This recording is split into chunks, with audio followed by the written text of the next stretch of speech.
ಲೆನಾರ್ಡ್ ರಾವೆನ್ಹಿಲ್ ರವರಿಂದ ಬಹಳ ಇನ್ಫ್ಲೂಯೆನ್ಸ್ ಆದಂತಹ Keith green ಎಂಬಂತಹ ಒಬ್ಬ ಗ್ರೇಟ್ ಮ್ಯೂಸಿಷಿಯನ್ ಮತ್ತು ಸಿಂಗರ್ ನನ್ನ ಲೈಫನ್ನು ಭಾಳ ಇನ್ಫ್ಲೂಯೆನ್ಸ್ ಮಾಡಿದಂತಹ ಒಬ್ಬ ವ್ಯಕ್ತಿ ಕೂಡ.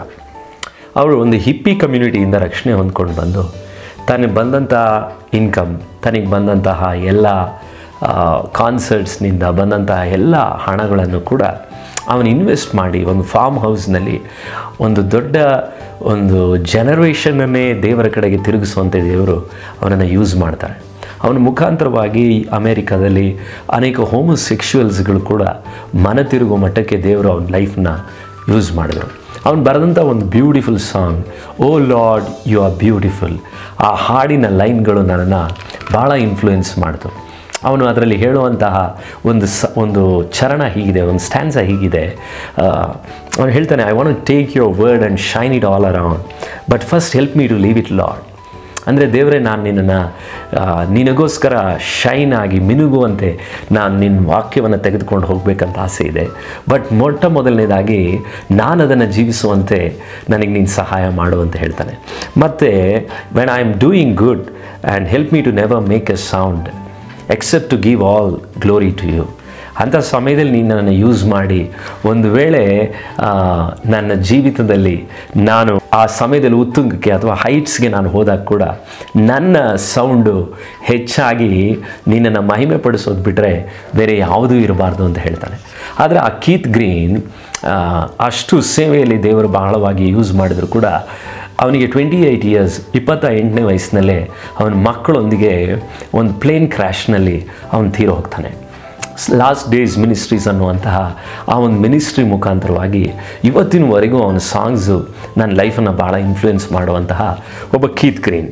ಅವನ ಬಗ್ಗೆ ನೀವು ಕೇಳಿದಿರೋ ಇಲ್ವೋ ಗೊತ್ತಿಲ್ಲ ನನಗೆ. ಆದರೆ ಅವನು ಹೇಳಿದಂಥ ಒಂದು ಲೈನ್ ಇತ್ತೀಚೆಗೆ ಕೆಲವು ತಿಂಗಳುಗಳಿಂದ ನನ್ನನ್ನು ಕಾಡ್ತಾ ಇದೆ. ಅವನು ಹೇಳಿದಂಥ ಒಂದು ಮಾತು, this generation of Christian is responsible for this generation of souls on the earth ಅಂತ ಹೇಳ್ತಾನೆ. ಇವತ್ತಿನ ಕ್ರಿಶ್ಚಿಯನ್ ಜನರುಗಳು ಅಂದರೆ ಕ್ರೈಸ್ತ ಜನಾಂಗ ಅಂತ ನಾವೇನು ಹೇಳ್ತಿದ್ದೀವೋ, ನಾವು ಈ ಜನರೇಷನ್ನ ಆತ್ಮಗಳ ಕುರಿತಾಗಿ ಬಹಳ ಜವಾಬ್ದಾರಿ ಉಳ್ಳವರಾಗಿರಬೇಕು ಅಂತ ಹೇಳ್ತಾನೆ. ಇದು ನನ್ನನ್ನು ಭಾಳ ಕಾಡಿದ್ದುಂಟು. ಅನೇಕ ವಯಸ್ಸಾದವರು ಮತ್ತು ಅನೇಕ ಬೇರೆ ಬೇರೆ ವಯೋಮಿತಿ ಉಳ್ಳವರು ಅಥವಾ ಏಜ್ ಗ್ರೂಪ್ ಇರೋರು ನನ್ನ ಯೂಟ್ಯೂಬ್ ಚಾನಲ್ಗಳನ್ನ ನೋಡ್ತಿದ್ದಾರೆ.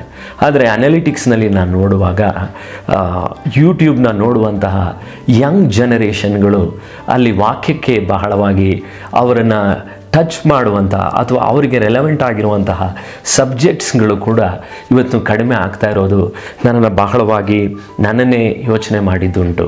ಹಾಗಿದ್ರೆ ಈ ಜನರೇಷನನ್ನು ನಾನು ರೀಚ್ ಮಾಡ್ತಿದ್ದೀನಾ ಇಲ್ವಾ ಅನ್ನುವಂಥದ್ದು ನನ್ನನ್ನು ಬೇರೆ ಬೇರೆ ಏರಿಯಾಗಳಲ್ಲಿ ನಾನು ಯೂತ್ಸ್ಗಳನ್ನ ಸಂಧಿಸುವಾಗ ಮಾತಾಡುವಾಗ ನಾನು ಒಳಗೊಂಡಂತಹ ಒಂದು ಭಾರದಿಂದ ಈ ಒಂದು ಯೂಟ್ಯೂಬ್ ಪ್ಲ್ಯಾಟ್ಫಾರ್ಮ್ ಮೂಲಕವಾಗಿ ಟ್ರೂತ್ ಫಾರ್ ಯೂತ್ ಅನ್ನುವಂಥ ಒಂದು ಸೀರೀಸನ್ನು ನಾನು ತರಲಿಕ್ಕೆ ಬಯಸ್ತಿದ್ದೀನಿ.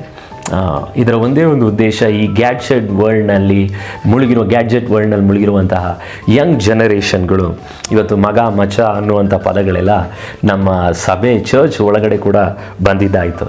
ಆದರೆ ಬೈಬಲ್ ಎಲ್ಲ ಕಾಲಕ್ಕೂ ಇವತ್ತೇನು ಜೆನ್ಜಿ ವರ್ಲ್ಡ್ ಅಂತ ನಾವು ಹೇಳ್ತಿದ್ದೀವೋ ಆ ಜನರೇಷನ್ಗೂ ಕೂಡ ಆನ್ಸರ್ ಮಾಡುವಂತಹ ಒಂದು ಬುಕ್ಕು ಬೈಬಲ್ ಅನ್ನೋದನ್ನ ನಾನು ಯಾವಾಗಲೂ ನಂಬ್ತೇನೆ. ಆದ ಒಂದೇ ಒಂದು ರೀಸನ್ಗೋಸ್ಕರ ನಾನು ಪ್ರಿಯನ್ಗೊಂದು ಪ್ರಶ್ನೆ ಅನ್ನುವಂಥ ಈ ಒಂದು ಸೀರೀಸ್ ಮೂಲಕವಾಗಿ ನಿಮ್ಮೊಂದಿಗೆ ಸಂವಾದ, ಕೆಲವು ಸಾರಿ ಕಂಟೆಂಟ್ಗಳು ಅಥವಾ ರೆಲೆವೆಂಟ್ ಆದಂಥ ಸಬ್ಜೆಕ್ಟ್ಸ್ಗಳನ್ನ ಒಂದು ತುಣುಕುಗಳಾಗಿ ನಿಮ್ಮ ಬಳಿಗೆ ತರಲಿಕ್ಕೆ ನಾನು ಬಯಸ್ತಿದ್ದೀನಿ. ಇದು ನನ್ನ ಹೃದಯದಲ್ಲಿ ಇತ್ತೀಚೆಗೆ ಉಟ್ಕೊಂಡಂಥ ಒಂದು ಸಣ್ಣ ಪ್ರೇಯರ್ಫುಲ್ಲಾಗಿ ಬಂದಂಥ ಒಂದು ಎಫರ್ಟ್. Stay tuned. ಈ ಒಂದು ಯೂಟ್ಯೂಬ್ ಮೂಲಕವಾಗಿ ಬರುವಂತಹ ಆ ವಿಷಯಗಳು ನಿಶ್ಚಯವಾಗಿಯೂ ಈ ಜನ್ರೇಷನನ್ನು ಮುಟ್ಟಬೇಕು ಅನ್ನುವಂತಹ ಭಾರದೊಂದಿಗೆ ನಿಮ್ಮ ಬಳಿಗೆ ಬರಲಿಕ್ಕೆ ಬಯಸ್ತಿದ್ದೀನಿ. Thank you. God bless you.